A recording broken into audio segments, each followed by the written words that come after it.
have a bit of us. Well, first of all, I want to thank everybody for coming tonight, even the people we didn't invite. I've been they've asked me to do photos for them. We're here to recognise our veterans, right? So, I think we should also just reflect on those that are still here. And I'm going to say a couple of things about a few people who are not here anymore. But anybody here, and we all had maybe a father, a grandfather, a mother, great-grandmother and father who fought and sacrificed their lives for us. Wants to stand up and recognise them, please do so in a second. So, I'd like to just thank the people, particularly on this table. I'll pick on my best mate, my dad, first.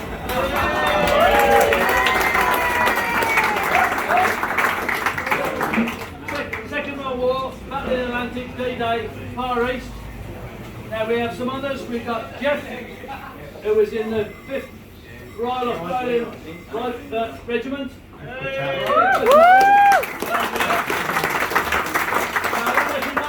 Jeff was at that pointy end where no one wants to be in the war. Then there's David. David was in the artillery.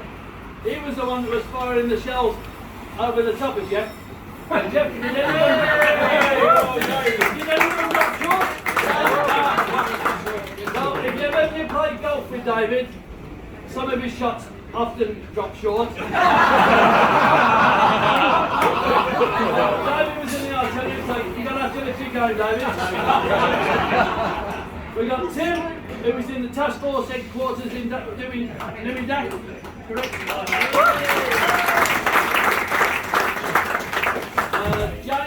James and Margaret and James. James also served our country during that particular time as well. We also have a couple of lovely ladies here. Margaret, a little Scottish lass, was born during the war in Scotland.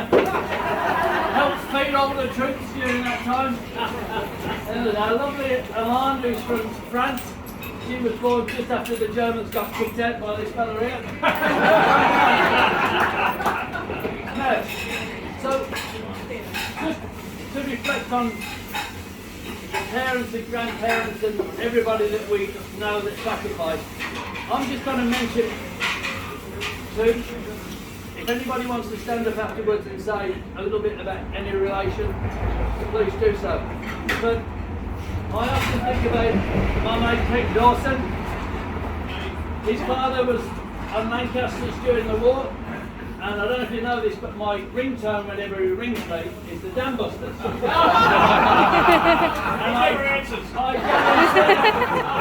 every time I'm in the queue at Woolies,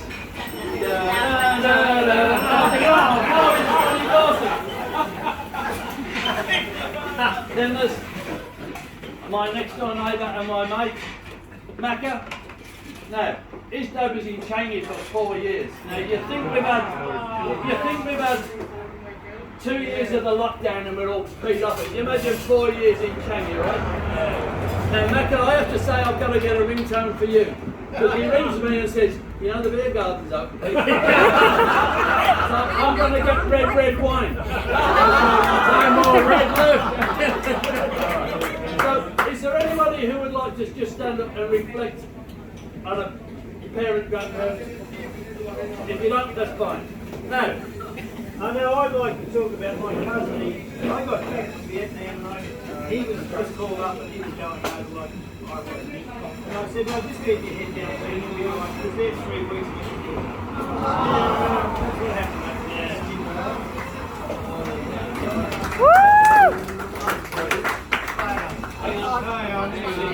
you can go next time, ladies first. I'd like to reflect on my father, who served up in Darwin and never ever talked about it. But when we saw when we went up there and went to the War Memorial and saw what he actually went through in Darwin, and what the people from Darwin went through, we never told about it. More bombs It dropped on was the down. same day. Pearl Harbor. Pearl Harbor. And it was terrifying. The only story ever tells us, the nice one, is when him and a mate was living in the desert in their uniform, and they saw a Japanese plane coming at them, and they both went running, trying to get away. It was the desert, there was nothing there, and they found a log, and they both got under the log, and the Japanese plane came along, dipped its wings at them and laughed his head off and kept going. So maybe I wouldn't have been here if that happened. Those wonderful thoughts. But and another thing is that Stephen and I were married on the 6th of June, which was D-Day.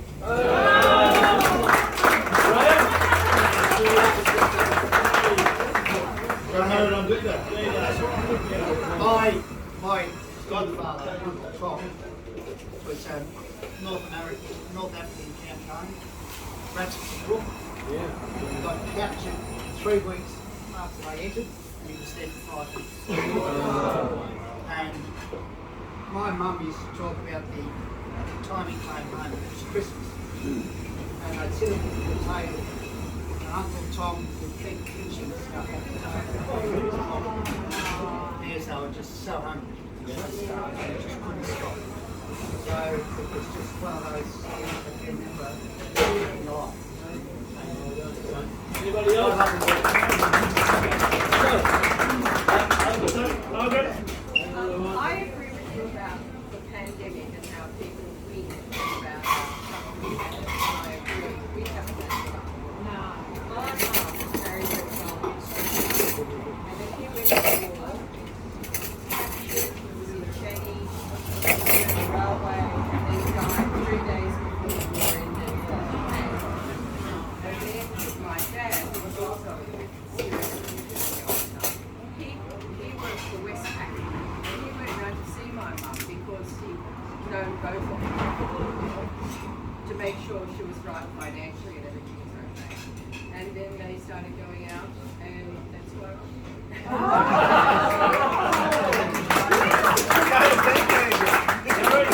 But my mother was a tragedy, and she only really got over it after my father. Gary? That is, my father was in the Navy through the war from about 42 through 46. Went up through the Solomons, the crickets, all that stuff. The thing that really brought it home to me was when I finally worked out after he was in the breaking the town. He was demobbed for 4 years before, 2 months before he was 21. That just blew me away. Look at our kids and they wondered how it all worked.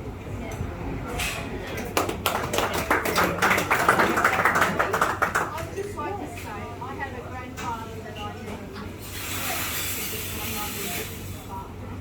who went to the Second World War. He's never spoken about much war, but I want everyone to know what a good job legacy does for they supported her very well, and she came out here to do why whenever she was out there, and she had a group of women that is the same sort of situation, and just help to support. So legacy and what I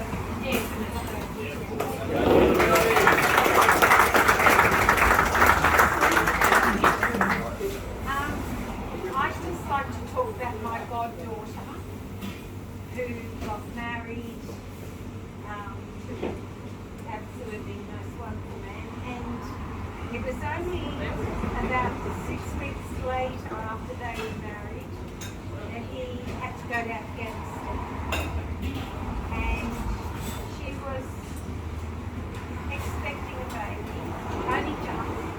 We didn't know if she was carrying the baby, and he was the 10th soldier killed in Afghanistan. And she went on to raise not only the baby that she was carrying, who is just a wonderful, wonderful boy, that he had 2 children to his previous marriage, and she raised them as well. they've all gone on to become the most wonderful human beings.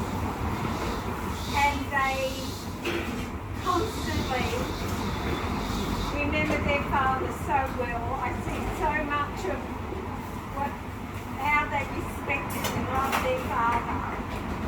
And it was such a short period of time. So, yes, that's not an ANZAC, but it's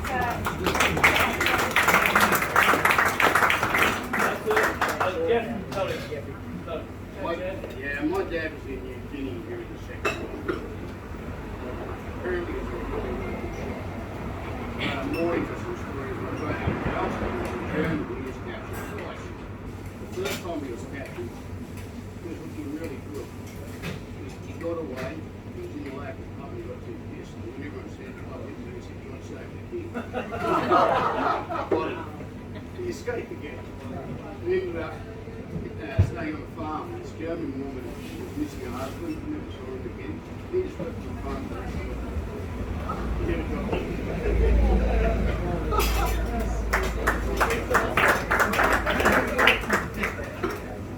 My dad, Leon, was a broadcaster and he was on 2GB and Channel 7. And I couldn't understand in my early days why he was not. The reason he didn't like was he was broadcasting. He was commentating on the mark. He did it for many years on 2GB and then on Channel 7. And then after that, he emceed the door service. And he did that for many years, and I took him in the last few years before he passed away. My mum and dad moved up to the Warbets at Narrabeen there, and they were very, very happy. Very, very happy. My father passed away in 2010, and I got in touch with Legacy because I wondered whether my mother was eligible for a war widow's pension, because it's not automatic. Never automatic. And Legacy was able to help out. And I was so impressed with Legacy that I got in contact with Jeff Lucky. And I joined Legacy. He became my many moons ago. He did a good job.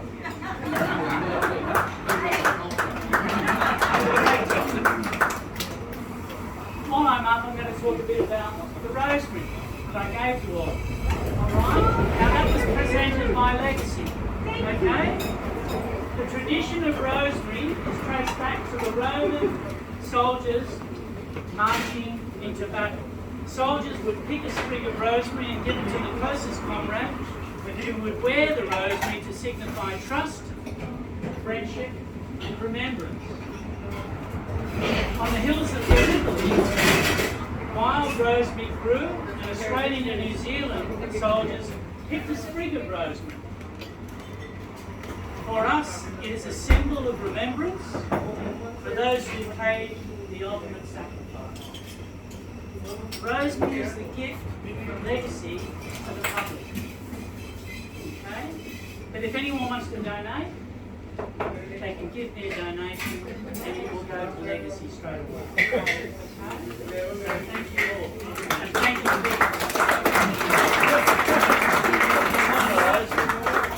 I would like to thank someone of his family.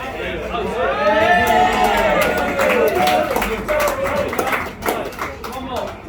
Right, any more? I'd just like to say, when I first went up way back in 1966, and then I had to come up to meet their father.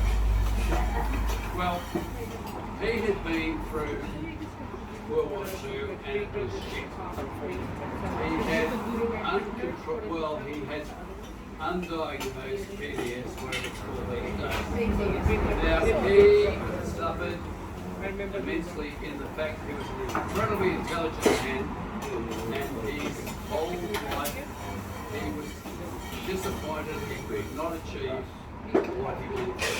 And I feel so sorry for all our veterans who have been undiagnosed and unsupported by any of our governments. And I'd just like to know what you do. It is a sad I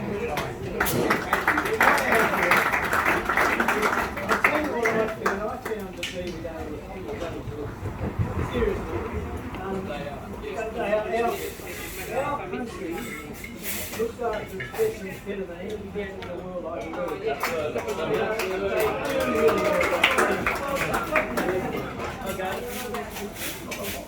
Sorry, yes, on a lighter moment, finish it up. My next door neighbour was a conscript in the Vietnam War, and we were all crowding around, you know, one day when he was had his army gear on, he was ready to go into battle, and we're all saying, you know, this is fantastic what you've done, you know, for your country and everything, and I said, you know, what do you think about going to Vietnam? He says, look, I'm doing it because I get a war service home when I get back. We all have our own reasons. Okay, so if everybody's finished, I'd like to thank Summit and his family, because every year Summit gives 5 veterans and their partners a free meal, and has done for several years now.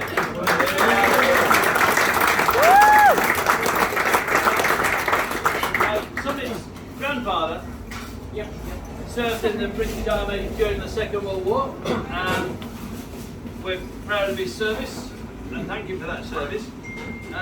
But we'd like to thank his family for doing what he does, and I'd like to just thank you all for coming to, as a payback to the great service that he does to the community.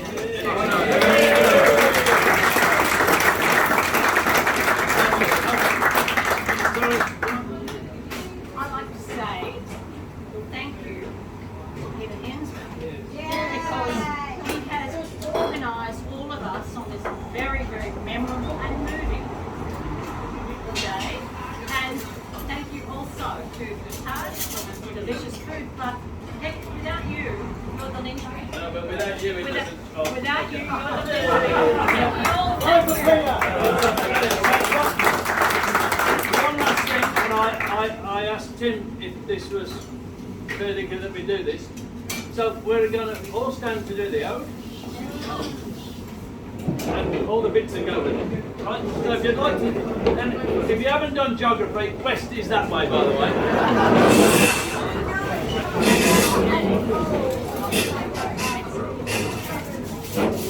Age shall not weary them, nor the years condemn. Just photos.